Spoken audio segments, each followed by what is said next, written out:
Okay, இன்றைக்கி நம்ம ஆட்டம் லெசனோட நியூமெரிக்கல்ஸ்லாம் பார்க்க போகிறோம்.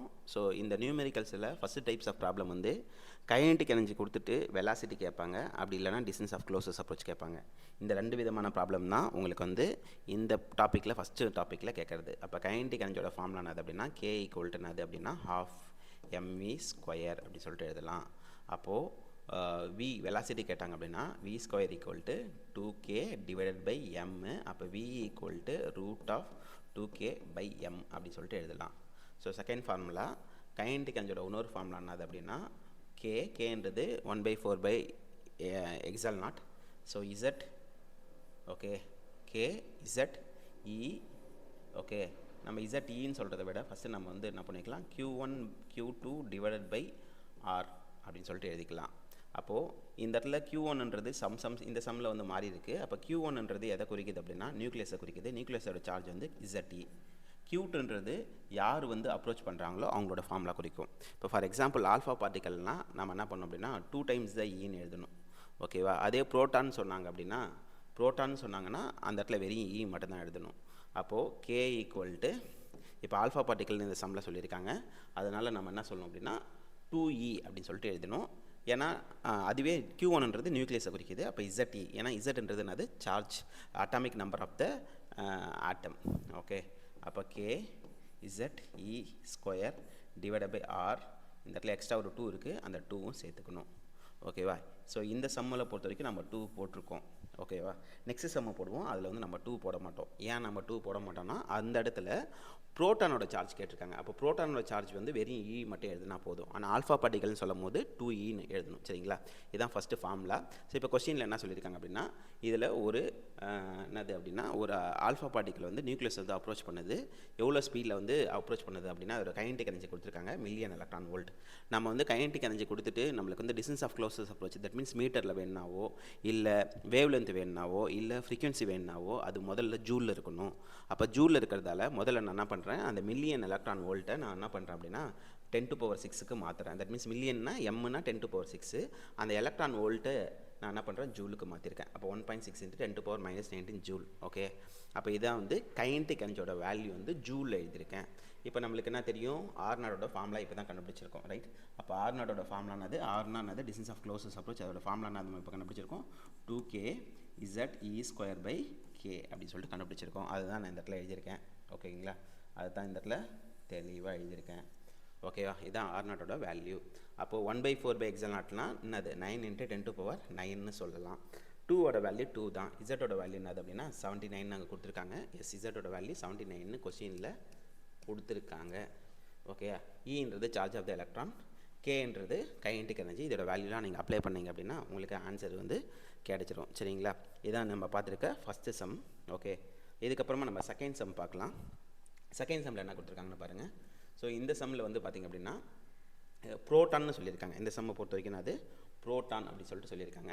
அதோட எனர்ஜியும் வந்து கொடுத்துட்டாங்க.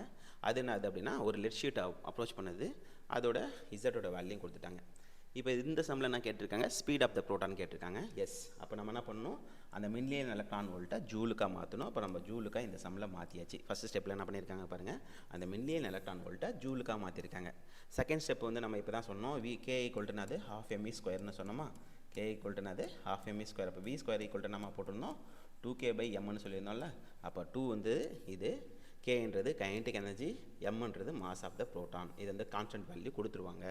அப்போது இது கண்டுபிடிச்சிட்டு நம்ம என்ன பண்ணணும், v வேணும்னு என்ன பண்ணணும், இந்த ஃபார்முலாவுக்கே என்ன பண்ணணும் ஸ்கொயர் ரூட் எடுத்துக்கணும். அப்போ அதனால தான் என்ன பண்ணியிருக்காங்க ஸ்கொயர் ரூட் எடுத்திருக்காங்க.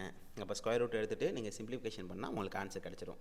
ரெண்டாவது டிஸ்டன்ஸ் ஆஃப் க்ளோசஸ் அப்ரோச் கேட்டிருக்காங்க. நம்ம போன சம்முக்கும் இந்த சம்முக்கும் என்ன வித்தியாசம் அப்படின்னா போன சம்மில் வந்து பார்த்திங்க அப்படின்னா 2ZE ஸ்கொயர்னு இந்த இடத்துல எழுதிடணும். என்னது 2ZE ஸ்கொயர்னு எழுதிருந்தோம். ஆனால் இந்த சம்மில் வந்து பார்த்திங்க அப்படின்னா வெறும் ZE ஸ்கொயர் மட்டும்தான் எழுதியிருக்கோம். ஏன் வெறும் ZE மட்டும்தான் எழுதியிருக்கோம் அப்படின்னா ஏன்னா ப்ரோட்டானோட சார்ஜ் வந்து Q2 அப்படின்னு நம்ம ஒன்று சொன்னோம்ல, அதோட சார்ஜ் வந்து இங்கே E. ஓகே, அப்போ Q1ன்றத சார்ஜ் வந்து என்னது 2E. ஓகே, ஏன்னா அங்கே வந்து ஆல்ஃபா பார்ட்டிக்கல் அதோட சார்ஜ் வந்து 2E, இங்கே வந்து ப்ரோட்டான், அப்போ ப்ரோட்டான்னா அதோட சார்ஜ் வந்து E. அதுக்காக தான் நம்ம வந்து இந்த சம்மில் வந்து இந்த இடத்துல மாற்றிருக்கோம். நிறைய பேர் வந்து அதை பார்க்காம எல்லா சம்லையும் ZE ஸ்கொயர்னு போட்டுருவீங்க. அது தப்பு. ஏன்னா ப்ரோட்டான்ன்றது எதை குறிக்கணும்னா ப்ரோட்டான்ன்றது இப்படி போட்டால் அது பேர் ப்ரோட்டான். ஓகே, இப்படி போட்டால் ப்ரோட்டான். ஆல்ஃபா பார்ட்டிகல்னால் இப்படி போட்டுக்கணும். ஓகே, அப்போ இங்கே சார்ஜ் பாருங்கள், இந்த இடத்துல சார்ஜ் இது ரெண்டுமே என்னது வேறு வேறு. ஓகேவா? ஸோ அதுதான் அப்போ போன சம்மில் என்ன போட்டிங்களா அது என்ன இதுலேயும் போட்டிருக்கீங்க. R0 ஈக்குவல் டு என்னது 1/4/x0 ZE²/k. ஓகே, ஏன் இந்த இடத்துல 2ZE ஸ்கொயர் போடாமல் ஏன் ZE ஸ்கொயர் போடனா, இந்த இடத்துல ப்ரோட்டான் வந்திருக்கு. லாஸ்ட் சம்மில் ஆல்ஃபா பார்ட்டிக்கல் வந்துச்சு, அதோட சார்ஜ் என்னதுமா ப்ரோட்டான் அப்படின்னா என்னது Q2ஓட வேல்யூ, இது பேர் ப்ரோட்டான். ஓகே, ப்ரோட்டான் என்னது Qவோட வேல்யூ என்னது வெறும் ஈன்னு சொல்லணும். ஆல்ஃபா பார்ட்டிக்கல் அப்படின்னு சொன்னாங்க அப்படின்னா, ஓகே, ஆல்ஃபா பார்ட்டிக்கல் அப்படின்னா Qவோட வேல்யூ என்ன சொல்லணும் அப்படின்னா 2E அப்படி சொல்லிட்டு சொல்லணும். சரிங்களா? இப்போ நம்ம நெக்ஸ்ட் சம்முக்கு போகலாம். ஓகே, இப்போ நெக்ஸ்ட் சம்முக்கு போகிறோம். ஓகே,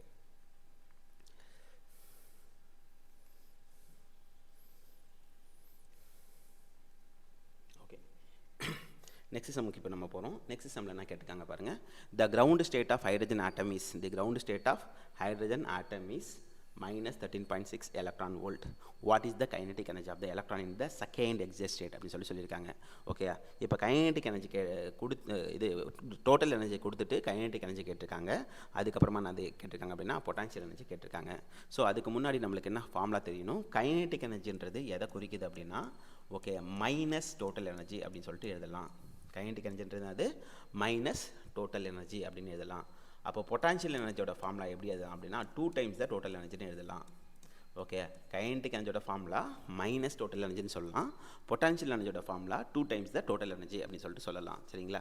இப்போ என்ன சொல்லியிருக்காங்கன்னு பார்க்கலாம். What is kinetic energy of the electron in second excited state அப்படின்னு சொல்லியிருக்காங்க. என்னது செகண்ட் எக்ஸிட்டட் ஸ்டேட் அப்படின்னு சொல்லியிருக்காங்க. அப்போது எப்பவுமே வந்து ஒரு எலக்ட்ரான் இருக்குது அப்படின்னா ஃபஸ்ட் லெவலோட பேர் என்னது கிரவுண்ட் ஸ்டேட். அப்போ இது கிரவுண்ட் ஸ்டேட்னா என்னது n = 1ன்னு அர்த்தம். இது பேர் என்னது ஃபஸ்ட்டு எக்ஸிட் ஸ்டேட். அது ஃபஸ்ட்டு எக்ஸிட் ஸ்டேட். அப்போ என்னோட வேல்யூ என்னன்னு அர்த்தம் 2ன்னு அர்த்தம். இது பேர் என்னது செகண்ட் எக்ஸிட் ஸ்டேட். என்னோட வேல்யூ என்னன்னு அர்த்தம் 3ன்னு அர்த்தம். அப்போது செகண்டுன்னு சொன்னாங்கன்னா என்னோட வேல்யூ நீங்கள் 3ன்னு குறிக்கணும். ஏன் 3ன்னு குறிக்கணும்னு சொல்லுதுங்களா? ஏன்னா ஃபஸ்ட்டு ஸ்டேட் பேர் ground state.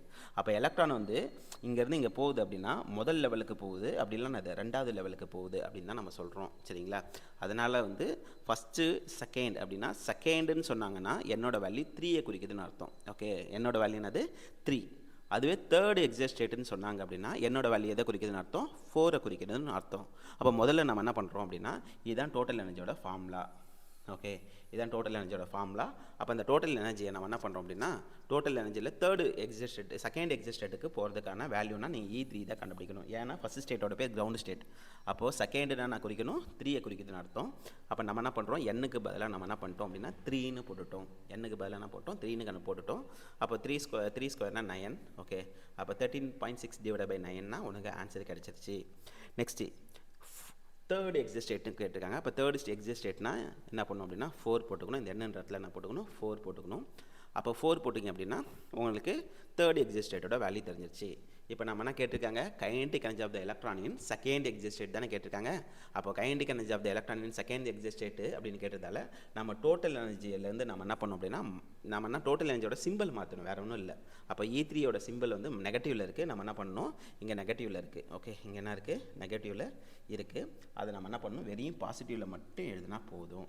Okay, next potential energy of the third excited ஸ்டேட்னு கேட்டிருக்காங்க. அப்போ பொட்டான்ஷியல் எனர்ஜின்றது அது 2 டைம்ஸ் த ஓகே பொட்டான்ஷியல் எனர்ஜின்றது அது 2 times the total energy. Okay, அப்போ டோட்டல் எனர்ஜி வந்து தேர்ட் எக்ஸிட் ஸ்டேட்டுக்கு வந்து ஆன்சர் கண்டுபிடிச்சிருக்கோம்.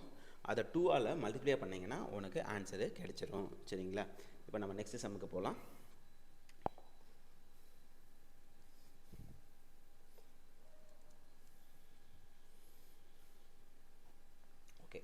நெக்ஸ்ட் சம்ம பாருங்கள்.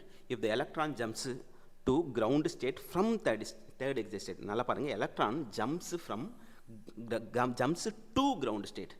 ஓகே, கிரவுண்ட் ஸ்டேட்டுக்கு ஜம்ப் ஆகுது. எங்கேருந்து ஜம்ப் ஆகுது? தேர்டு எக்ஸிட் ஸ்டேட்லேருந்து ஜம்ப் ஆகுது. அப்போ தேர்ட் எக்ஸிட் ஸ்டேட்னா அது என்னோட வேல்யூன்னு அது சொல்லணும் 4. என்னோட வேல்யூன்னு அது 4. கிரவுண்ட் ஸ்டேட்டோட எனர்ஜி உனக்கு ஏற்கனவே தெரிஞ்சிருக்கும். அப்போ கிரவுண்ட் ஸ்டேட்டோட எனர்ஜி என்னது -13.6. ஓகே, -13.6 அப்படின்னு சொல்லிட்டு உனக்கு தெரிஞ்சிருக்கும். சரியா? எப்போ கிரவுண்ட் ஸ்டேட்டாக இருக்கும் போது அதோட எனர்ஜியோட வேல்யூ. அப்போது இஜினா கிரவுண்ட் ஸ்டேட்டோட எனர்ஜி -13.6. ஓகே, -13.6. இப்போ தேர்ட் எக்ஸிட் ஸ்டேட்ன்றதால நம்ம என்ன பண்ணணும் அப்படின்னா E4 கண்டுபிடிக்கணும். அப்போ E4னா என்னது -13.6 டிவைடட் பை n ஸ்கொயர் தானே. அப்போ n-க்கு பதிலாக என்ன போட்டுக்கோ 4 போட்டுக்கோ. n-க்கு பதிலாக என்னது ஃபார்முலா ஆக்சுவலி என்னது ஃபார்முலா வந்து En equal to -13.6 divided by n square. அப்போ n-க்கு பதிலாக 4 போட்டால் 4 ஸ்கொயர் வரும். அப்போ என்னது -13.6 டிவைடட் பை 16 ரெண்டுத்தையும் டிவைட் பண்ண அப்படின்னா ஆன்சர் வந்து -0.85 அப்படின்னு சொல்லிட்டு வரும். சரிங்களா? இப்போது எப்பயுமே வந்து யாருக்கு வந்து அதிகமான எனர்ஜினா மேலே இருக்கிறதுக்கு அதிகமான எனர்ஜி, கீழே இருக்கிறது கம்மியான எனர்ஜி. அப்போது 4லேருந்து எங்கே வருது அப்படின்னா ஃபஸ்ட்டுக்கு வருது. அப்போ 4th எனர்ஜி நம்மளுக்கு நம்ம கண்டுபிடிச்சிட்டோம். Okay, 4 means 4th level third exit state அப்படின்னு அர்த்தம். சரிங்களா? அப்போது மைனஸ் ஃபஸ்ட் எக்ஸிட் ஸ்டேட்டோட வேல்யூ இப்போ கண்டுபிடிச்சனா ஆன்சர் வந்து உனக்கு எனர்ஜி கண்டுபிடிச்சிட்டோம். இதான் வந்து எனர்ஜி வந்து சேஞ்ச் ஆகிருக்கு. ஓகேவா? இப்போ என்ன கேட்டிருக்காங்க அப்படின்னா calculate the wavelength of the photon emitted. Calculate the wavelength of the photon emitted. நம்ம எப்பயுமே நல்லா புரிஞ்சுக்குங்க. இப்போது ஒரு கொஸ்டின் கொடுத்துருக்காங்க அப்படின்னா அந்த கொஸ்டினை நம்ம வந்து முதல்ல எப்பயுமே எந்த கொஸ்டின் கொடுத்தாலும் நம்ம என்ன பண்ணணும், ஜூலுக்கு மாற்றணும். எந்த கொஸ்டின் கொடுத்தாங்கன்னா என்ன பண்ணணும், ஜூலுக்கு மாற்றணும். ஓகே.